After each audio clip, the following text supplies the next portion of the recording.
নমস্কার বন্ধুরা, রূপাদি রান্নাঘরে স্বাগত সবাইকে। সবাই আশা করি আপনারা সবাই ভালো আছেন আর ভালো থাকবেন বন্ধুরা, নিজেদের যত্ন নেবেন। এখানে আমি আজকে দেখুন কচুরলতি এই জলটা কিন্তু গরম, উষ্ণ গরম জল। আমি কচুরলতিগুলো কেটে গরম জলে রেখেছি, এগুলো ধুয়ে নেব, নিয়ে জল ঝাড়িয়ে নেব।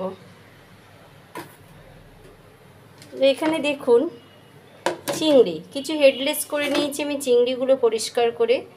এখানে অবশ্যই আমি রসুন ব্যবহার করব, পেঁয়াজ আছে ওর সাথে, পেঁয়াজ আর কিছু একটা ছোট বেগুন আছে, বেগুনগুলো আমি কচুরলতিটা ব্যবহার করব। কিভাবে কোন সময় ব্যবহার করব বন্ধুরা, আমার সাথে ভিডিওটা দেখবেন। চিংড়িগুলো আমার বড় ছিল। এখানে দেখুন মাথাগুলো আমি কাঁচি দিয়ে সুন্দর করে পরিষ্কার করে নিয়েছি। আমি এগুলো বেটে নেব, নিয়ে কচুরলতিটা এমনি প্লেন ভাজলে বন্ধুরা, সেখানে কি হয়, কচুরলতিটা ভাজলে প্লেন সেখানে খুব রিচ হয়ে যায়, আদা রসুন পেঁয়াজ থাকে। আর এখানে আমি আরেকটা মশলা ব্যবহার করব। তাহলে চলুন আমার সাথে রান্নাঘরে, আমি মশলাটা কি বানাবো দেখিয়ে নিই।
দেখুন এটা আমার ফুটে গেছে। এবার আমি এটা দেখছেন সর্ষে 1 চামচ বেটে হয়েছে, হাফ চামচ কালো সর্ষে, আমি এটা কাঁচা লঙ্কা দিয়ে একটা বেটেছি।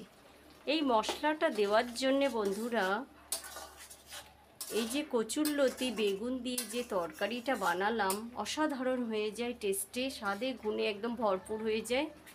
আপনারা রূপাদি বলল আপনারা সেইভাবে বানাতে হবে, তাই সেরকম কোনো নেই, আপনারা নিজেদের মতও এর সাথে অ্যাড করতে পারেন।